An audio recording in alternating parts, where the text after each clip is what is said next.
നമ്മളുടെ ഇന്നത്തെ adenium reporting വീഡിയോയിലേക്ക് എല്ലാ പ്രിയപ്പെട്ടവർക്കും സ്വാഗതം.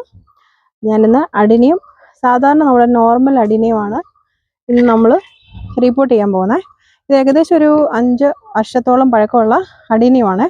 ഇതിൻ്റെ സ്റ്റെം കട്ട് ചെയ്ത് ഉണ്ടാക്കിയ അഡിനിയമാണ്. പക്ഷേ അതിൻ്റെ കോഡെക്സ് ഒക്കെ കണ്ടില്ലേ, നല്ല ഹെൽത്തിയാണ്, നല്ല രീതിയിൽ അത് വന്നിട്ടുണ്ട്. നമുക്കിത് റീപ്പോർട്ട് ചെയ്യുന്നത് എങ്ങനെയാണെന്ന് നോക്കാം.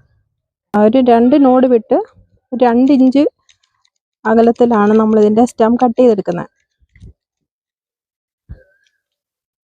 ആ സ്റ്റെം എല്ലാം നമ്മൾ കട്ട് ചെയ്തെടുത്ത്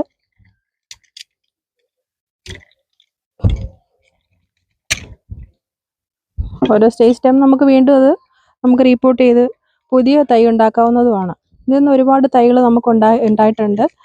അതൊക്കെ നമുക്ക് മൾട്ടിഗ്രാഫ്റ്റ് ചെയ്യാം. അതിൻ്റെ പല കളറിലുള്ള ഗ്രാഫ്റ്റഡ് അഡിനിയത്തിൻ്റെ സ്റ്റെം കട്ട് ചെയ്ത് നമുക്ക് മൾട്ടിഗ്രാഫ്റ്റ് ചെയ്ത് കഴിഞ്ഞാൽ നമുക്ക് ഒരു ചെടി തന്നെ ഒരുപാട് വെറൈറ്റി അഡിനിയം നമുക്ക് കിട്ടുന്നതുമാണ്. നമ്മൾ കട്ട് ചെയ്ത് ഈ അഡിനിയത്തിൻ്റെ സ്റ്റെമ്മിൽ നമ്മൾ സാഫ് പുരട്ടണം. സാഫ് പുരട്ടുന്നതിന് മുന്നായിട്ട് ഇതിനകത്തൊരു ചെറിയൊരു കറ പോലൊരു ഇത് വരും. നമ്മളത് തുടച്ച് കളയണം. അത് നമ്മുടെ അഡിനിയത്തിന് നല്ലതല്ല. അത് എനിക്ക് വളരെ ഇഷ്ടമുള്ളൊരു പ്ലാന്റാണ് ഈ അഡിനിയം എന്ന് പറയുന്നത്. കാരണം എന്ന് വെച്ചാൽ അതിന് എല്ലാ ദിവസവും വെള്ളം വേണ്ട. നമ്മൾ നല്ല രീതിയിൽ റീപ്പോർട്ട് ചെയ്ത് നല്ല പോട്ടി മിക്സ് ഒക്കെ ചെയ്ത് നമ്മൾ റീപ്പോർട്ട് ചെയ്ത് കഴിഞ്ഞാൽ നല്ല രീതിയിൽ അതിന് പൂക്കളുണ്ടാവും. ഇതിൻ്റെ എല്ലാ അപ്ഡേറ്റ്സും ഞാൻ വീഡിയോയിൽ കാണിക്കുന്നതായിരിക്കും. ആദ്യമായിട്ട് അഡിനിയം വളർത്താൻ ആഗ്രഹിക്കുന്ന എല്ലാവർക്കും അത് പ്രയോജനമാണെന്ന് ഞാൻ വിചാരിക്കുന്നു. അതിനുശേഷം നമ്മൾ ഇതിൽ വന്ന ഈ കറയൊക്കെ നമ്മൾ തുടച്ച് കളയണം. നന്നായിട്ട് നമ്മൾ ക്ലീൻ ചെയ്യണം. അതിനുശേഷം ഒന്നുകൂടെ ഇത് നല്ല ഷേപ്പിലൊന്ന് കട്ട് ചെയ്യുക.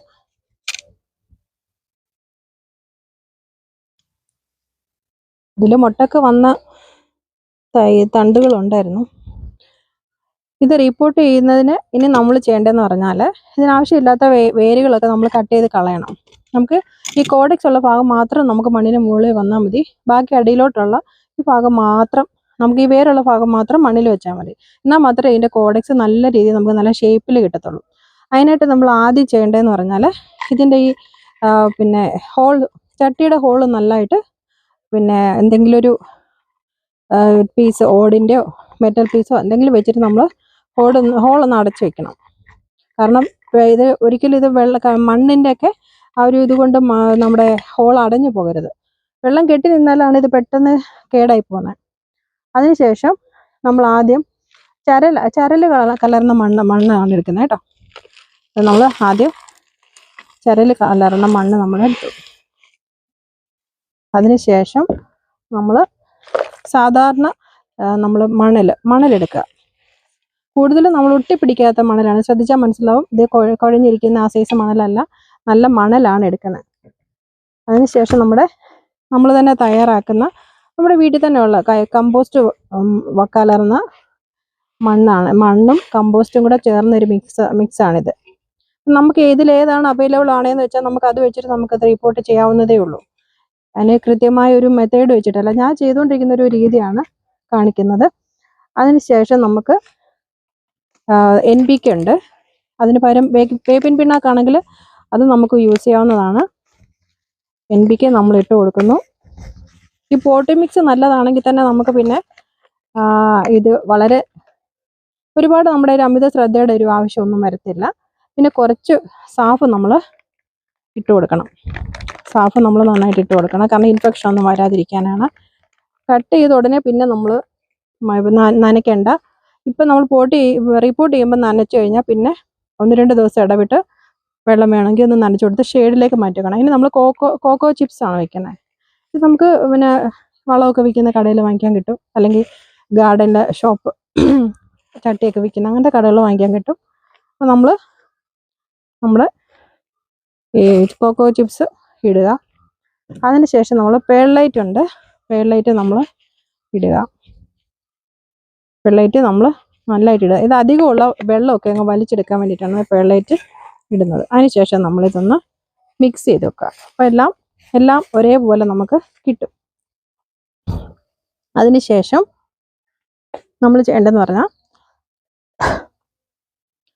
നമ്മൾ ഈ കട്ട് ചെയ്ത ഭാഗത്ത് അതിൻ്റെ ആ കറയെല്ലാം പോയി. ഇനി നമുക്കിത് വെള്ളം ഒന്നും കയറി പോകരുത്. വെള്ളം പോയി കഴിഞ്ഞാൽ നമുക്ക് പെട്ടെന്ന് ഇൻഫെക്ഷൻ ആവും. അതിന് നമ്മൾ ഈ സാഫ് നമ്മൾ മിക്സ് ചെയ്തൊരു പേസ്റ്റ് രൂപത്തിലാക്കി സാഫ് നമ്മൾ പുരട്ടുക. ഈ സാഫ് ഇല്ല എന്ന് വിചാരിച്ച് വിഷമിക്കേണ്ട. നമുക്ക് വേണമെന്നുണ്ടെങ്കിൽ ചില ആൾക്കാരൊക്കെ മെഴുകുതിരി ഉരുക്കിയിട്ട് വെക്കുന്നുണ്ട്. ഞാനങ്ങനെ ചെയ്തിട്ടില്ല. അല്ല ഹൈഡ്രജൻ പെറോക്സൈഡിൻ്റെ മിക്സ് നമുക്കിതുപോലെ ഹൈഡ്രജൻ പെറോക്സൈഡ് നമുക്കിതുപോലെ തേക്കാം. കട്ട് ചെയ്ത ഭാഗം അന്നേരം വെള്ളമൊന്നും പോയി ഇൻഫെക്ഷൻ ഒന്നും ഉണ്ടാകത്തില്ല. വെള്ളം കൂടിയാൽ മാത്രമേ ഈ അഡിനിയത്തിന് എന്തെങ്കിലും ഒരു കംപ്ലൈൻറ്റ് വരത്തുള്ളൂ.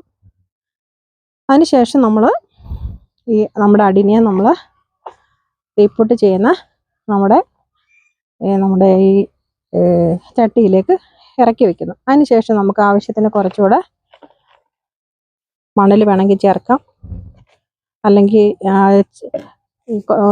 കോക്കോ ചിപ്സ് നമുക്ക് ചേർക്കാം. നല്ല കറക്റ്റായിട്ട് നമുക്ക് സെറ്റ് ചെയ്യുന്ന രീതിയിൽ നമുക്ക് ചേർക്കാം. അപ്പോൾ നമുക്കൊന്ന് ഉറപ്പിച്ച് വെക്കാനായിട്ട് കുറച്ച് മണലും കൂടെ ചേർക്കുകയാണ്.